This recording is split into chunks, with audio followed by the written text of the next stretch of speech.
so anyone who knows you knows your motto, which is get up, get out, get active. Have you always been a super active, athletic type of person?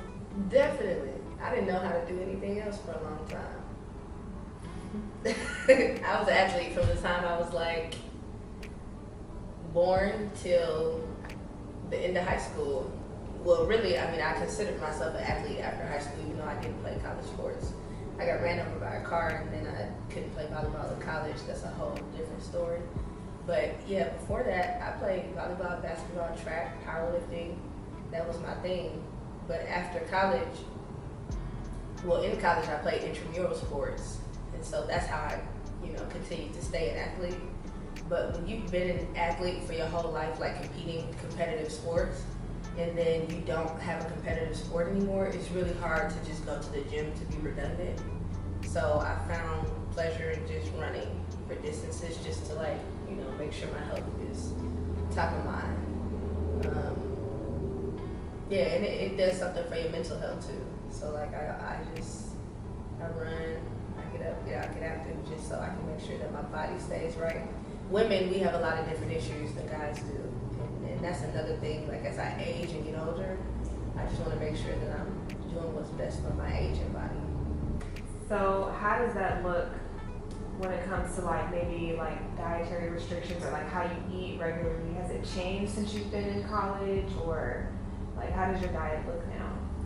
So I went through 2015 to 2017, I had a massive health scare, near-death experience with fibroids.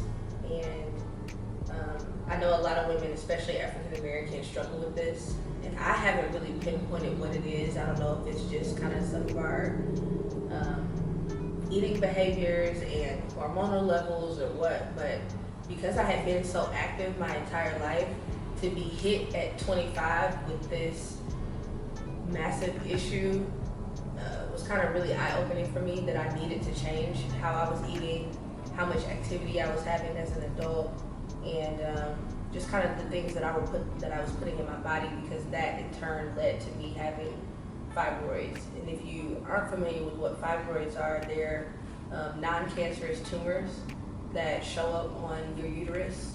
And in 2015, I started experiencing really, really heavy cramps, really heavy cycles. The amount of blood that I was losing was it just didn't seem normal. So I went to the doctor for that and got ultrasounds, and they said that I had maybe 2 or 3 fibroids, which was common. My grandmother had fibroids, my mom has had fibroids, aunts, have all experienced this issue. And some of them to the extent that I did, and some of them were it's small, it'll be okay. I started going to the doctor and they said I had 2 or 3 from the ultrasounds. I go through all of these different things throughout 2015. I get to the point in 2016 where I'm still extremely ill. There was a period of time for 6 months that I did not stop hemorrhaging. I was just bleeding for 6 months straight. And I kept calling the doctor something is not right, something is not right. I don't feel like myself. And that doctor I really think that it was some malpractice situations happening. So I switched over to a new doctor. I was living in Detroit at the time. And this doctor really, really cared about my life. Honestly, to this day, I will call Dr. Harold in Detroit. If you know who she is, she's in Southfield. I owe her my being, because she saved my life. One day I got out of the shower and I passed out, go to the emergency room, my blood count is at a level 2. And to give you some perspective, they normally give people blood transfusions when you're at about a 7 or 8 or 8 or 9. They don't usually let people drop below a 7, because at that point your heart doesn't have anything to pump. So for I don't know how long, I had been walking around with a 2 blood count. I was going to work. I was really going to work and going home and sleeping. I was literally about to sleep myself to death, because I couldn't even, there were points in time where I would tell them that I needed to take a nap in the conference room at work because I wasn't feeling well, and they were okay with that. But that's not normal. So if anybody who could ever go through this situation, if you're seeing any of these signs, it's not normal and you definitely need to get checked out. So I passed out at one point and found out my blood count was a 2. I had several blood transfusions. I had a full surgery, and they come to find out that my whole uterus was covered in tumors. I had over 30 of them, and some of them the size of a grapefruit. And the doctor that I had at the time, she was just like, before I went into surgery, it was supposed to be a 2-hour surgery. She didn't know that there were 30 of them.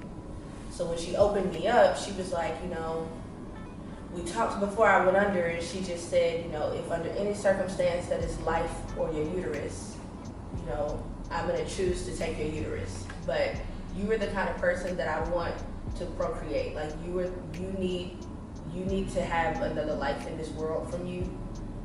And so I'm gonna do everything in my power to make sure that I save your uterus.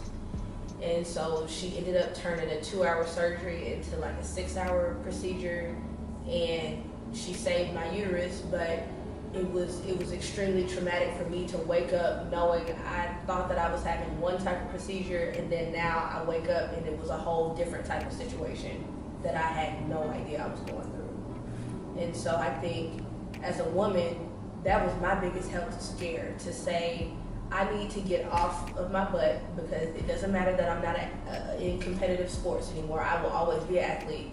I'm not in competitive sports anymore. I need to find a reason to get active. I need to find a reason to eat healthy. And if it's not for me, it's for the future. It's for the life that I want to bring into this world.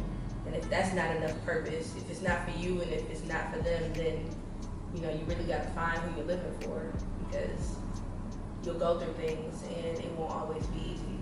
And so that was my eye opener. What are the typical symptoms of fibroids?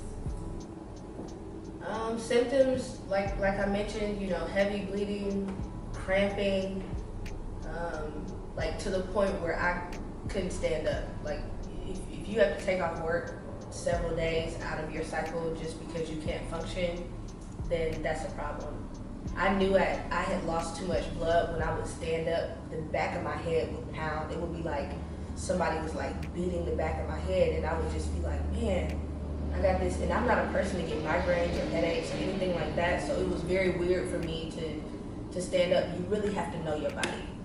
I think the fibroid situation is the first time that I was like, I'm not listening to my body. Like my body is telling me, red flag, red flag, red flag. And I'm just like, push through now, push through, go to work, And I got to the point where I wasn't even hungry. Like I would literally come home and sleep. And then on the weekends, good luck waking me up. Like I would sleep, I would be up for less hours than I would be asleep for less hours than I would be awake. No, I didn't say that right. I would be asleep for more hours than I would be awake. And that was a problem. But I had someone in my life at the time that was watching and aware and seeing, my digression of energy levels and hunger and, just being able to even function. I had someone around me that was aware of that and was able to be like, nah, this is going south quickly. And so at the point that I passed out, I was just so thankful that I had somebody there, because I don't know that I would be here today if it wasn't for having somebody there that could pick me up off the floor and rush me to the hospital at that point. So obviously, we don't know, anybody can kind of experience this, Mm-hmm. but how have your patterns changed since the surgery and since your recovery? Since the surgery, I had 2 surgeries. The first surgery I had, if you have a mild symptom or a mild case of fibroids, you can have a procedure called a DNC, and that's non-invasive. So that's just where they take a tool and they can kind of clean fibroids off of your uterus without opening you up completely. That's the first surgery I had, and then when I realized there were still issues of the same magnitude, that's when they were like, okay, we're gonna have to do an invasive surgery. So that's where that came from. Since the invasive surgery, I noticed that my cycles were a lot more normal than, my friends that I would talk to, similar symptoms. You still may have cramps, you still may have some, heavy hemorrhaging, but not as much. You'll definitely recognize the difference between when you're healing and when you're sick.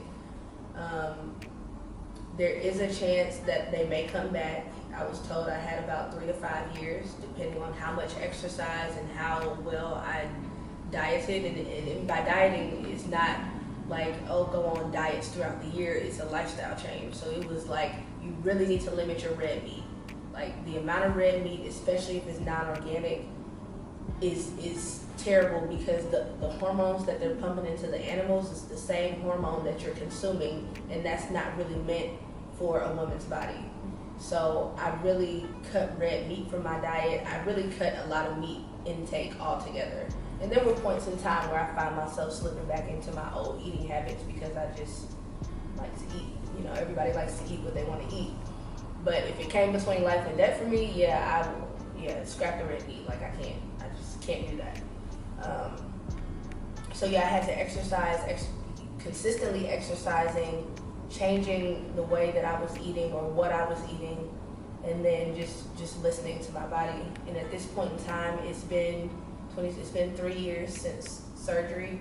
I went back to the doctor a couple months ago. I think my last appointment was like last November, and she said that I may have 2 or 3 again, which is familiar from what I heard the first situation.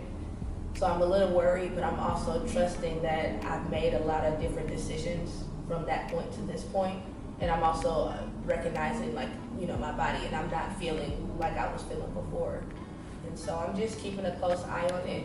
I do need to have some babies soon, so I can go ahead and, if this happens again, if I have to have my uterus taken, I may have to have my uterus taken. But I think as women, that's a fear in and of itself. Like, whenever you're ready to conceive, you'll really be able to conceive. Like, none of us really know until we get to trying, or until you slip up and actually end up conceiving.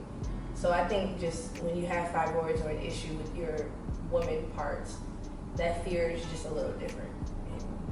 It feels different, but life is tough, but, you know, we're tougher.